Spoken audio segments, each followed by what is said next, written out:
This is World Awakenings, the fast track to enlightenment with your host, Carl Gruber. World Awakenings is a podcast dedicated to opening your mind, your heart, and your eyes to the fact that the world's population is now, more than ever, awakening to all things spiritual, metaphysical, and enlightening, and just how they play an all-important role in our daily life. So join Carl on this enlightening experience as he interviews metaphysical and spiritual experts to discuss, debate, and delve deeply into the hows and whys of this worldwide awakening.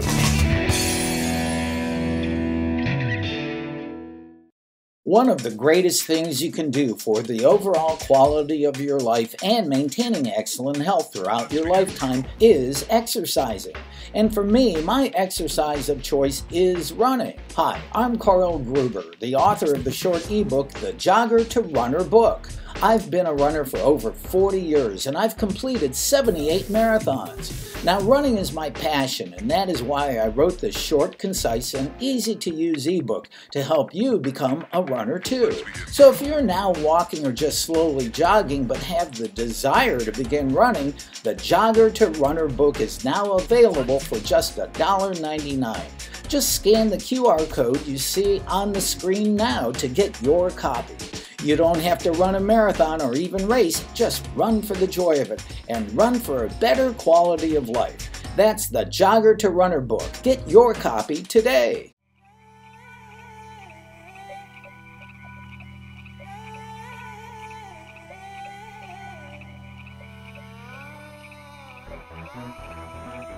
Hey, welcome to year number 6 of the show, World Awakenings, a fast track to enlightenment. I'm your host, Carl Gruber. Now, thank you for joining me as we continue our journey into the delightful, mysterious, and mind and heart expanding world of all things spiritual, metaphysical, and enlightening. This is the show where we chat one-on-one with some of the world's top teachers, masters, and experts on these topics, and the show continues this tradition. Now, let's meet this show's featured guest right here on episode number 179, Dr. Mary Sanders.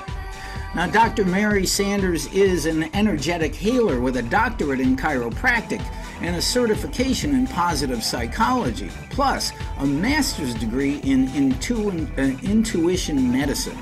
She is 100% committed to supporting people in their personal and spiritual transformation, and she is on a mission to empower successful women over 40 to bounce back both physically, emotionally, and energetically in attempting to overcome burnout. It sounds like quite a worthy goal and an effort on her part.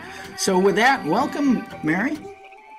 Thank you so much, Carl. It is my honor to be with you today. Listeners, I'm looking forward to having a really juicy and enlightening conversation.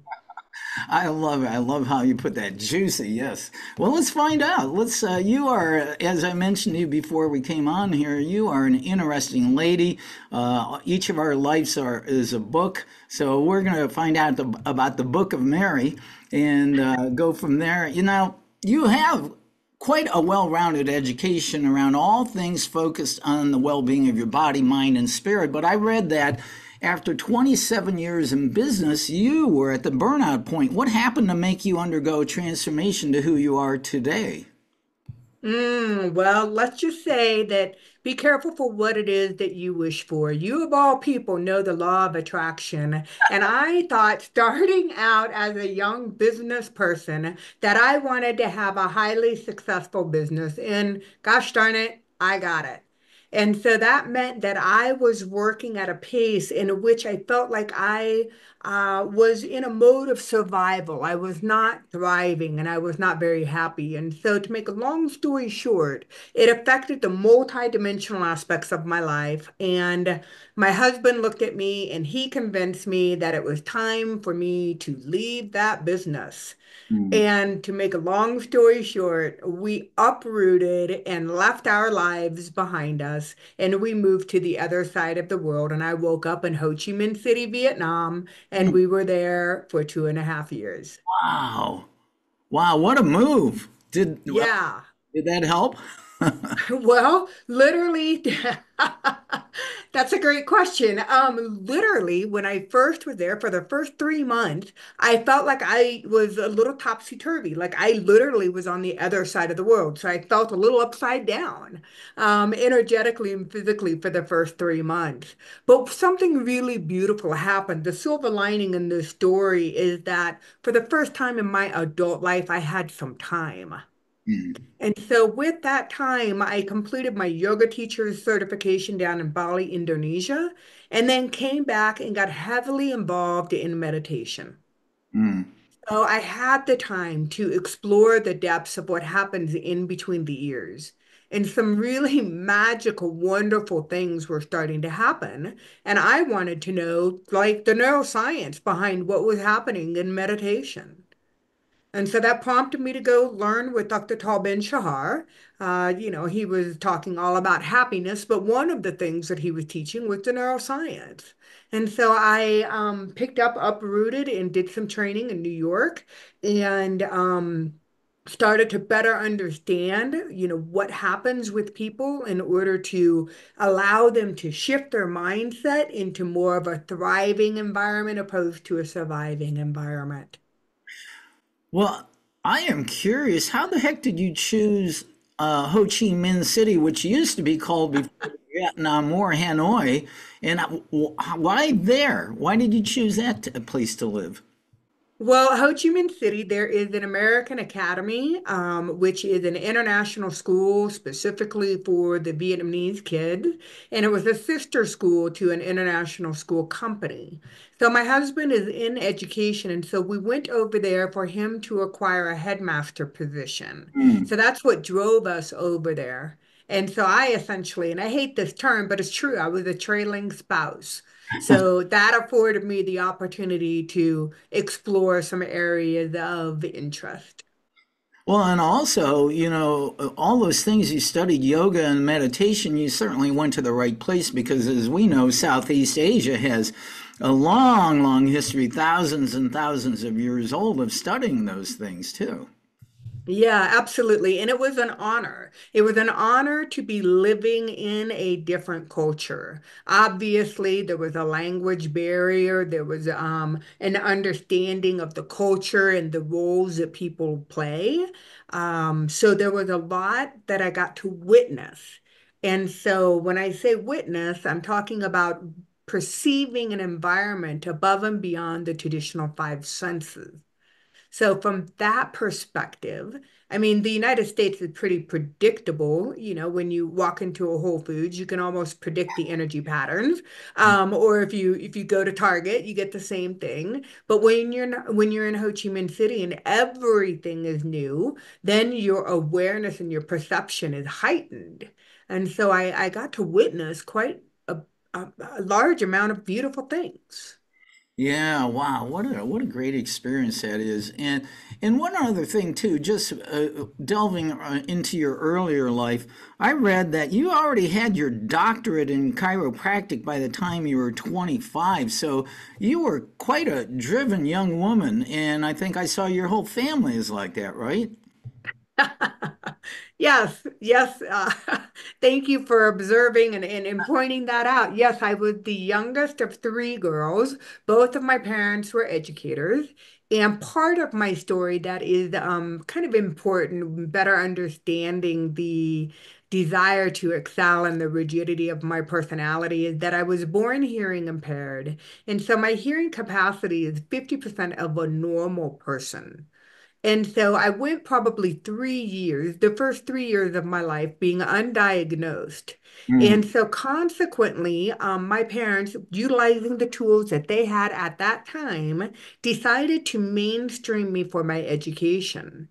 So I didn't have any assistants or any sign languages or interpreters or anything of that sort. So I really, really had to strive for, again, achievement and excellence in academics. So I worked hard. I worked hard. And so my undergraduate degree was in chemistry and zoology. 3 days after I graduated, I was in chiropractic school. And then let's see, I sat for my exams the same week as my 25th birthday. Wow, boy, oh boy, that's some pretty intense stuff.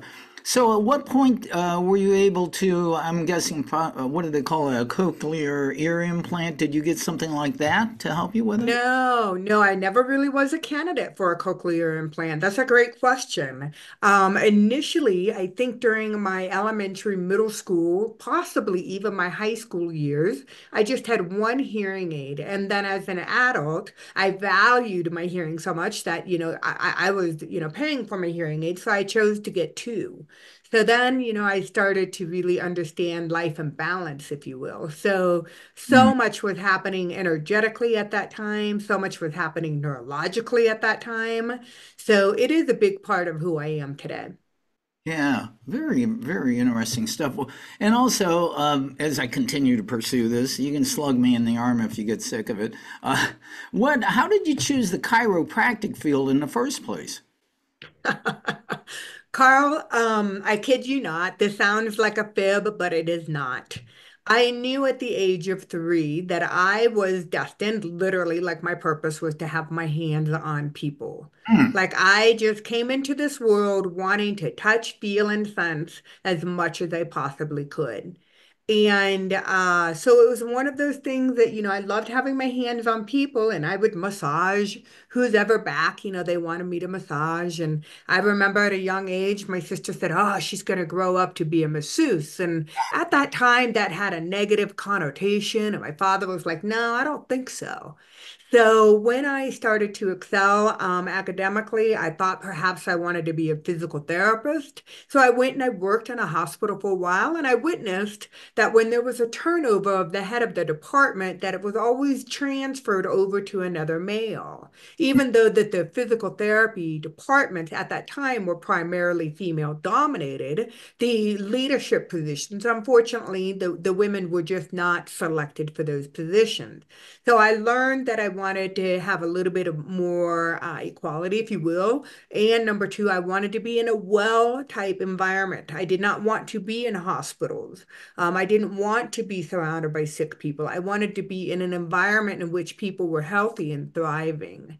So that's how that all started. And so then when the opportunity arose, when it came about for me to attend chiropractic school, in the first week there, of course, I was tired, overwhelmed, and exhausted, but I found like energetically, I was with my tribe for the first time in my life. My professors were talking about the human body being able to heal from the inside down and out, and that we can receive information via psychometry through our hands. And yes, there is an energetic field that surrounds the physical body, and we have this thing called innate intelligence. Hmm. So the body can heal itself, and it was just wow. I really I felt at home, really was what it was about. That's really cool. I like that.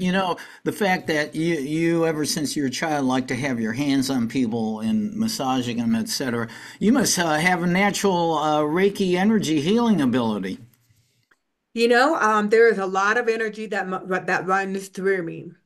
I chuckle and this is not lost on me. The irony is not lost on me. Just yesterday, I was working on a beautiful patient who's 92 years old, and she said, "Can you tone down the energy a little bit?" Oh wow! So she can feel your energy that strong. Wow, that is Yeah. now. I also, and I find this really interesting. You have a certification in positive psychology. Now, myself, I've studied that for years off and on, and that's a relatively new area in the field of psychology. Dr. Martin Seligman at the University of Penn is one of the leaders in that. And then there's Claremont University's long name, Polish name, Mihaly Csikszentmihalyi, who wrote the book Flow. And that is where positive psychology dwells on the positive aspects of your psychology. And regular psychology just never has really done that. How did you end up studying that? Hmm. So I realized after I landed in Vietnam, and after I finished my YTT and I had time, I started to reflect upon my 23 years of being in chiropractic practice. And I always had, that 80-20 principle. 80% are going to respond to your treatment, and those 20%, regardless what modality you might use, they're just not going to respond. And then some people that you thought were just beyond your care responded favorably. And so I found myself kind of like perplexed. I'm like, why is this? you know? And so then, with my fascination of the meditation and what was happening for me personally, that's really what motivated me to understand, to want to understand positive psychology a little bit better. I realized, Carl, that I knew the human body exceptionally well from the neck on down. I know the central nervous system, the autonomic nervous system, the sympathetic, parasympathetic. I know all the muscles, joints, nerves. I know all of that. But what happens in this space, the space between the ears, Mhm. and how much of an influence does that have over your healing? How much does it have overplay of your overall well-being, your disposition? Like, why is it that you can have two people that go into the same catastrophic event, and one person is going to deviate into more depressive tendencies, and the other person has a post-traumatic growth after that experience? Mhm. What wiring did that person have that the other person doesn't have? So I was extremely curious, and I still find that feel very, very, very fascinating. Yeah, there's an old line: if you think you can, you can. If you think you can't, you can't. And I guess we could morph that into be: if you think you can be healed, you will be. If you think you won't be healed, you won't be healed. So yeah, and the positive aspect of that is huge. Right. It is incredible, incredible. I'm forever grateful in the research that Martin Seligman has done and Mihaly Csikszentmihalyi. May he rest in peace. I think that the work that he did in flow, really outlining energy exertion with putting somebody in a state where they can only be in a single-minded focusedness. I think that that's priceless. I think that's priceless information. Because when you start to look at the neuroplasticity within the brain and being able to rewire neurological patterns in order to have a different desired outcome, flow demonstrates that. Yeah, and Csikszentmihalyi's book Flow was actually groundbreaking, and now the word flow is literally in the lexicon, a normal lexicon of the English language. But going back, so you say, well, what's going on here between the ears? But in reality, the mind, the field of the mind and the heart actually extend far out beyond the body in a field of energy too. So it's not just between the ears; it's actually encompasses our. Beyond it. Absolutely, you are so right, and I'm thankful that you just bring that to everyone's awareness. Just this past weekend, I had the pleasure of listening to the CEO of the Heart Math Institute, and he was talking about the Global Consciousness Project 2.0. And he was showing the heart rate variability, and he was showing via satellite, if I get this right, NASA satellite imagings. He is looking at the grid lines, the energy grid lines, which look very much like the human toric field that surround the Earth itself. And scientists countries are using the grid lines of the energy of the Earth, of the globe, in order to align their missiles. So what we now know is that the Earth and Gaia, I know this is so bizarre, and so that the Earth and Mother Earth and Gaia with the toric field, knowing that we have that, I'm going to come full circle. You talked about we have energy between the heart and the brain that expands beyond the physical body. Yes, we do. And we are connected and unified with the energy that surrounds the earth. And that's the point of my message in understanding the CEO of the Heart Math Institute. Really fascinating conversation. Yeah, I've had a couple guests on here discussing consciousness. That's a whole nother area. I've been reading some consciousness books. One, Dean Graves, who wrote The Enigma of Consciousness, he was on the show in the last month, and it's so deep. It is amazing. But let's talk more about what you do. You focus specifically on helping women over 40 years old. Is this a group that tend to have reached the burnout phase of their lives more than others? I think that's true.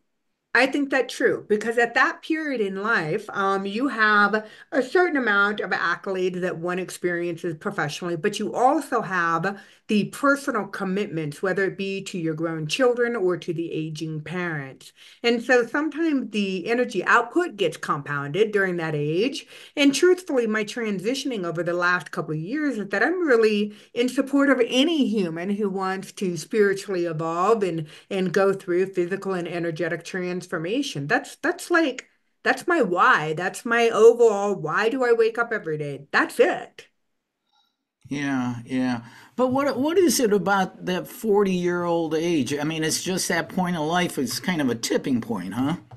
Yeah, and again, 40 is just a benchmark. I see it in 40, 50, and 60s where people are looking to realign with their authentic essence and to really discover and to be in alignment with their purpose.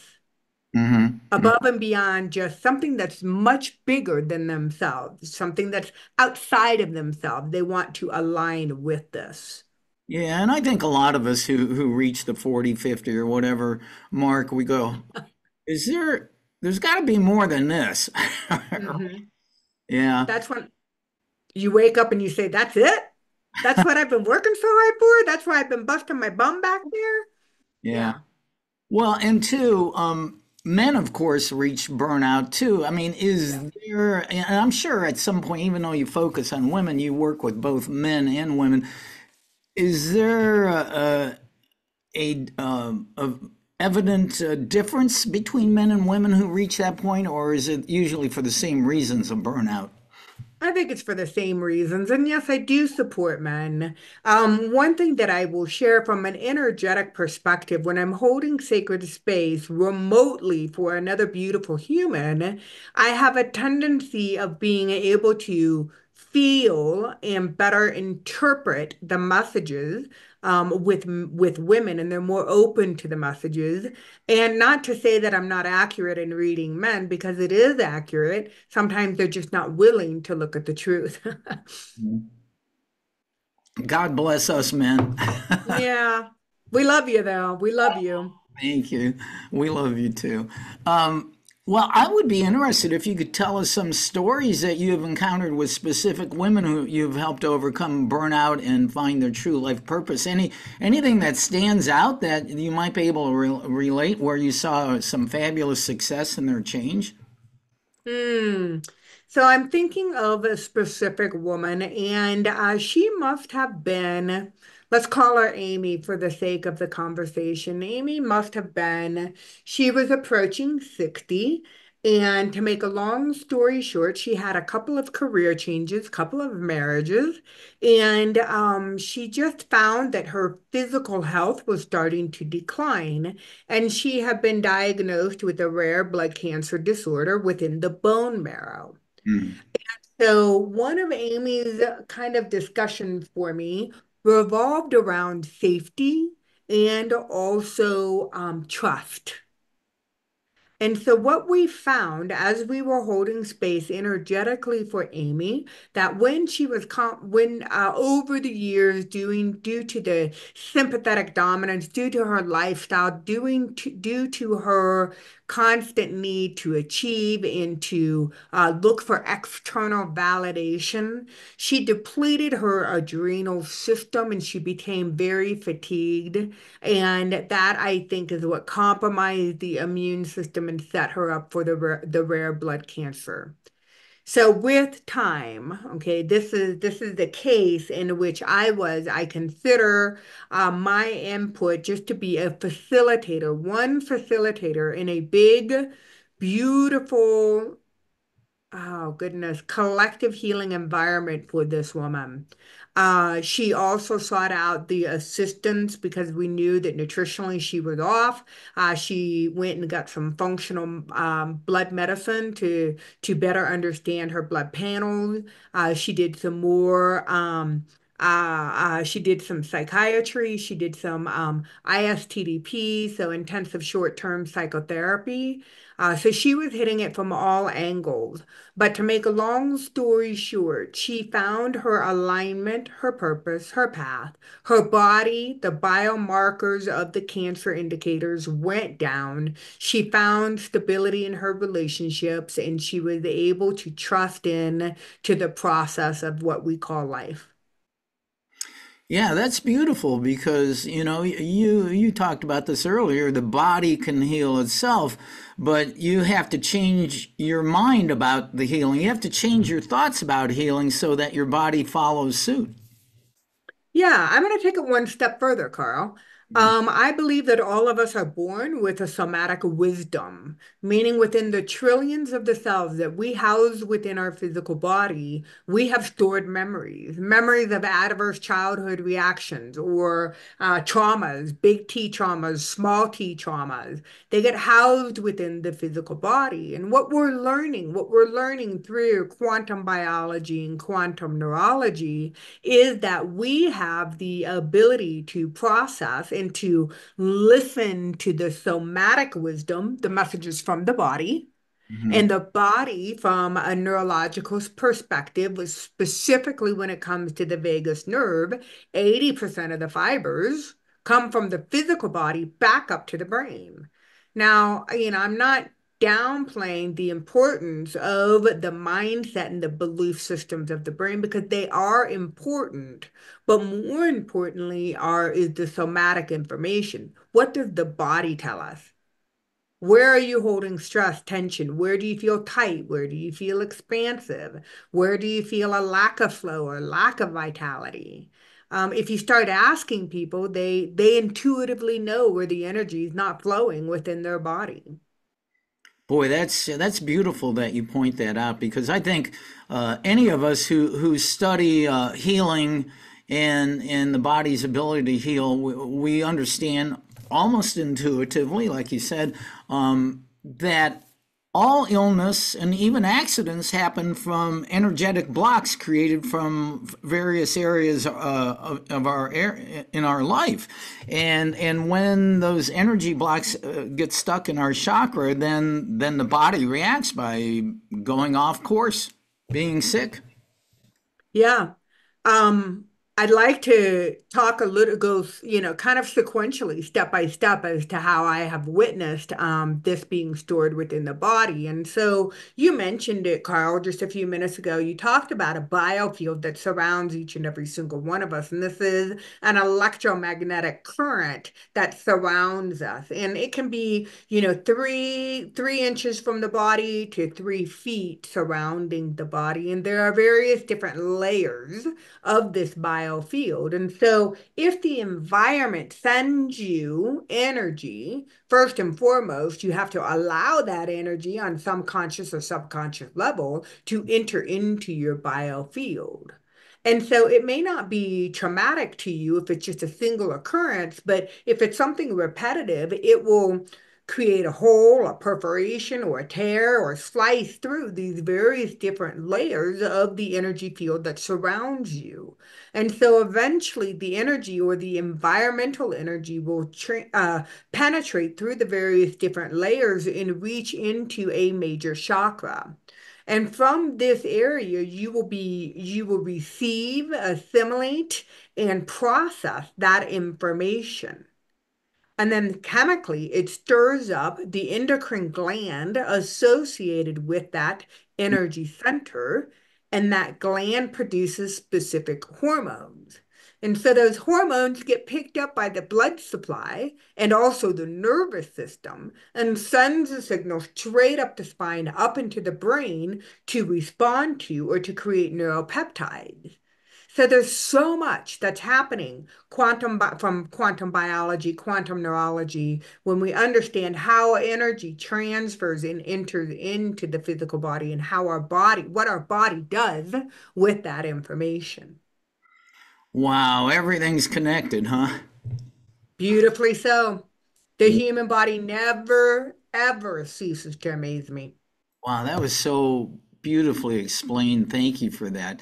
You know, I was wondering too, what are some of the biggest blocks that you encounter with women, specifically when you work with them, that cause them to go off course, and their body to go off course too. Mm-hmm, mm-hmm. Okay, so you asked me, I'll give you a direct answer. I see most often, it varies, but there are themes. I see a compromised energy flow from the first, second, and fifth energy centers. Mm, Okay. And or I see one, three, and six. Those are patterns that I repetitively see within women. Now, to better understand those numbers, if you'll just grant me just maybe a few minutes, I'll talk about main themes within the energy center, and then we can talk about how they get paired together or coupled together, mhm, specifically with people as they age and are carrying stuck energies within their physical bodies. And just to simplify, Carl, I'm just only making reference to the seven main energy centers located within the physical body. And the first energy center is located deep within the pelvis, and it is most responsible for safety, survival, and trust. mhm, So anytime that you are trying to better understand, let's say a person goes through abandonment, or let's say somebody is striving to find financial prosperity, or they feel misunderstood, like within their tribe or their community. I see a lot of trust issues compromising the first energy center. And then just located below the belly button is the second energy center where we house our greatest desires. Now, our society, based upon the conditioned responses, and we're looking for external validation wherever we go, whatever turn we take, that we very rarely tap into what's my greatest desire? What do I want to create? And so that's the space of the second. And then when we go up into the space of the third and the upper abdomen, it's all about sovereignty, individuality, autonomy, trying to get rid of somebody else exerting their control or manipulating you. mhm, Fourth energy center in the heart is about compassion. And it has kind of been labeled as compassion for others historically, but really it's compassion for self.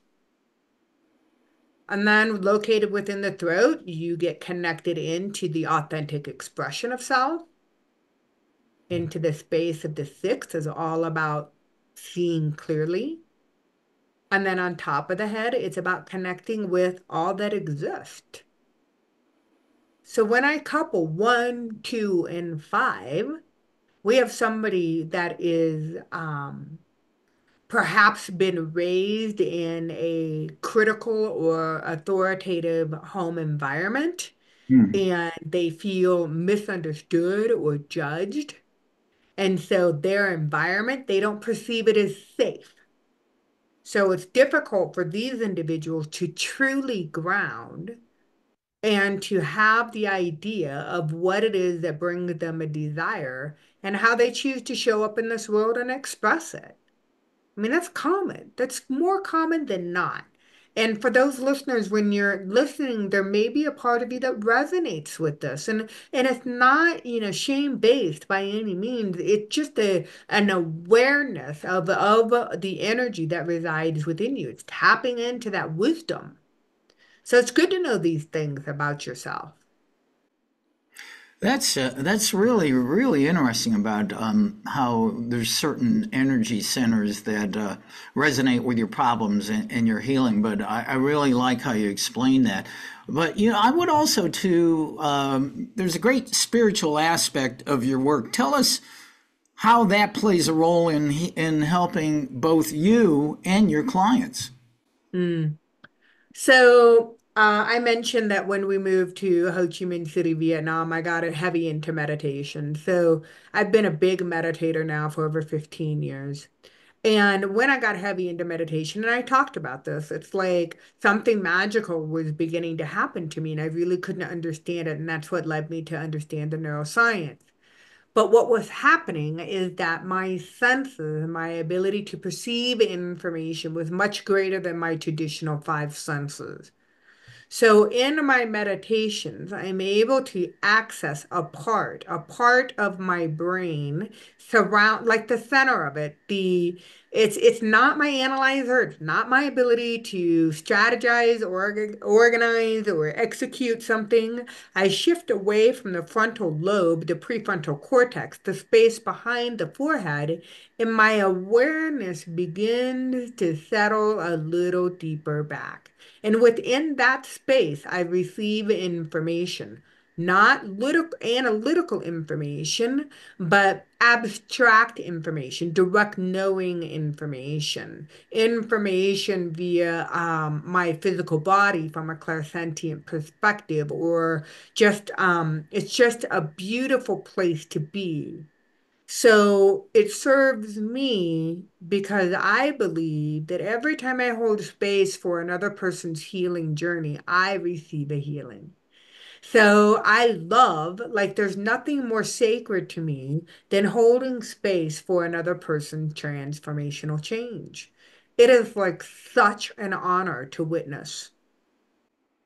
And that is such an absolute truth that when you heal somebody, you yourself are healed. A Course in Miracles makes this very clear that that which you give is given right back to you. And so that is the case with healing. What you're talking about, too, it sounds like you tap into your higher self. What exactly is the higher self? For me, I'm still discovering that. Yeah. Well, you know, and you're right. I mean, the higher self, I guess for me, it's just going back home to source where Yeah, where we're connected. In source, yeah. it doesn't matter what you name. You can call it God or pizza or Buddha or whatever, source is source, and that is where our higher self is located. Um, yeah, what a beautiful discussion that is. I love what you do. You're helping so many people. Um, Also, I read you're a medical intuitive. Now, you just kind of sort of touched on it. What exactly is that? Does that, mentioned one of the clairs, but it would seem to me a claircognizance is part of being a medical intuitive, just knowing. Yeah, that's a very active part in one of my gifts. But like I mentioned, because of this is my theory, okay? This is only my theory. Because of my hearing impairment being undiagnosed at a very young age, I had the ability, because it was a survival thing for me, I needed to pay close attention to what I was feeling because I could not hear.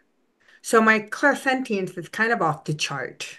Yeah. And so when I hold space and tap into that sacred space, I'm able to physically feel within my body what's happening within another person's body. Huh? Like, due to my yoga training, I know what is mine and I know what is not mine. And so that's where we start with the sensation that I physically feel. And then that opens up a whole can of worms in discussion of having information move through my hands and also through direct knowing. So it's different for all people, but that's essentially the pattern that shows up when I'm working as a medical intuitive. So it all comes together. The psychology, that's the mind part of things, the physical body, understanding the central nervous system, what's happening anatomically, and then energetically being able to understand what's happening within the energetic body as well. And Carl, trust me, when I started off at the age of 25, I was on a linear path. If somebody would have told me that I was going to go full circle to better understand what was happening within the human home, I would not have understood it. My life path, my organic life that I've led with my years of traveling, with my years of experience and my years of trauma, have led me to where I am today and as I hold space for others in medical intuition. Wow, wow, that's beautiful too. Well, I guess you kind of answered this, but on a personal note for you, what has been the biggest change in your life since you healed from your own burnout and started helping other people do the same? My greatest thing that I've learned is that I don't have to carry other people's energies. Ah, Very important, especially if you're an empath. yes. And so that was to my detriment. That's what created my burnout. I was caring for so many people that energetically I never mutually separated from these individuals, and I carried whatever didn't serve them. And so ultimately it didn't serve me. And so I know, listeners, I know you're listening to this, and there is a very simple process of mutually separating from those people that you love and for those people that you care for. And it is not a selfish act. It is an act that supports all parties to their highest good. By mutually separating from another human being, it gifts back the energy that you share and allows the other person to have their own journey. You are no longer robbing them of their own healing journey. Wow, if you're carrying all those people's issues around on your own back, you must have been hunched over or felt like you were on your back, literally and figuratively, right? Well, I have some beliefs around that from past lives experiences. I had was making amends on some level. So yes, I was doing that. Yes. Yeah, those old Akashic records flaring up, I'll tell you. Mm, Um, yeah. do you still practice chiropractic too? I do. I do. If somebody would have asked me 3 years ago if I was ever going to have a brick and mortar space, I would have said, no, I'm not. And as fate has it, when we landed here in Boulder, Colorado, there was just a small, sweet little boutique-ish type office is what I have created. Yeah. So I do have my hands on people half days for 3 days out of the week. And so it's just, I get 30 minutes with these people and I dive in and I do as much as I can in 30 minutes and then, um, the healing continues for them. You know, it's interesting. Over the years of myself going to massage therapists and chiropractors, I have found, and I'm sure you're one of them, that as soon as that person lays their hands on you, you can tell whether they know or they don't know. Their hands tend to go right to the spot that has the issue without me telling them. And you Mhm. can feel as they work that things are changing. And I've been to those who don't have that touch, yet they're practicing it, and I just don't go back. Yeah. If I had $1 for every time somebody says to me, how did you know that? How did you know that that was there? If I would be long gone and retired by now. Yeah, yeah. Well, let's talk about Dr. Mary Sanders and what she does now. I saw on your website you do group healing sessions. Mm, I do. It's a lovely opportunity to come together for a collective healing. And this is specifically geared towards guiding people into the somatic intelligence that resides within. So essentially, when somebody says, yes, I want to attend, they will get a form that they can fill out, highlighting whatever is up for them, whether it be physical, emotional, or energetic, in that they want to look at. I look at all the various different applications for the group healing and I sink in and I get an intuitive read of the collective. And so, as a group, we come together and there's a collective healing transmission that occurs.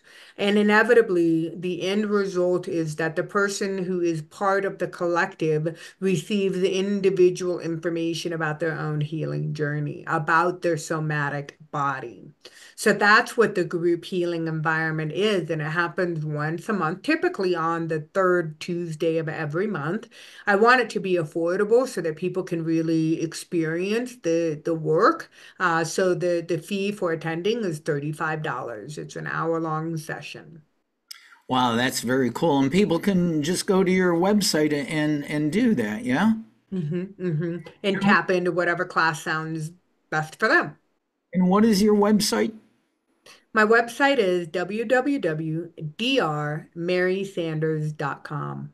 So Yeah. drmarysanders.com. And I will put that in the show notes so people can link into that. By the way, hey, you podcaster, you have your own podcast too. What's the name of it and what's that about? Oh goodness. Carl, I don't know if you're going to be able to stop me when I start talking about my podcast. So, in a nutshell, the name of the podcast is Energy Medicine, and we talk about all things that align the mind, body, and spirit. I'm embarking upon my 100th episode. We have been doing interviews with those people that are, trendsetters and movers and thinkers within the energy medicine industry. And now I'm starting to add more and more solo cast in there so we can talk about some of the energy experiences that I've had as well. So my intention originally, Carl, was to bridge the gap between the hardcore science that has been proven into the area of science that has yet to be proven when it comes to various different healing modalities. As a treating practitioner for over 30 years, I can honestly say that there's a big pregnant pause that happens between science and experiential healing. Nobody, no scientist can say to me, well, that hasn't been proven. If I've been doing it hands-on or remotely or energetically with patients and they've been responding and they report positive outcome, then a scientist doesn't get to say, oh, that hasn't been proven. Really, go talk to that patient and go ask them about that experience. Wow. And people can find your podcast on YouTube or Apple Podcasts or whatever. Yeah, any listening platform. And I always, every week, there's a weekly episode and I'll upload it. It comes on to my website as well. And so you can always check in and look at the various different credential practitioners that we've had and pick whatever, floats your boat for that listening period. Wow, this has been an amazing conversation with Dr. Mary Sanders. And Mary, I mean, the bottom line is you're just a healer. That's beautiful. In the world, I have a line that says, heal yourself and the world is healed with you. Carl, I have to admit, I honestly view myself as a facilitator. Yeah. So, because ultimately, the beautiful spirit that resides within the human home of the patient that I am treating, they are responsible for their own healing. I just get to hold a sacred space and act as a facilitator. I 100% agree with you because that's the way I view myself as a life coach, and I host a Power of Eight healing group on Facebook and just doing this show, yeah. And it's a good way to be a facilitator to help people heal themselves. I can't think of a better job to have, and for me, it's not a job. I love it. Mary, thank you so much for being on World Awakenings. I so appreciate you being here. Thank you. And I appreciate you, and listeners, for all of you. I do feel you, and I appreciate you as well.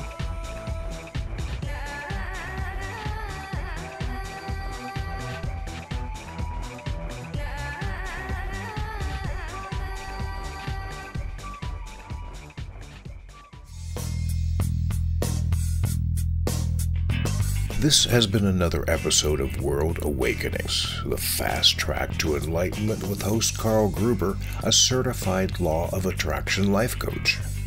We welcome you to tune in to each and every episode of World Awakenings as we open your mind, your heart, and your eyes to the fact that the world's population is now, more than ever, awakening to the truth of all things spiritual, metaphysical, and enlightening, and just how much they play an all-important role in our moment-to-moment daily life. Much love and light to you, my friend, and thank you for tuning into World Awakenings.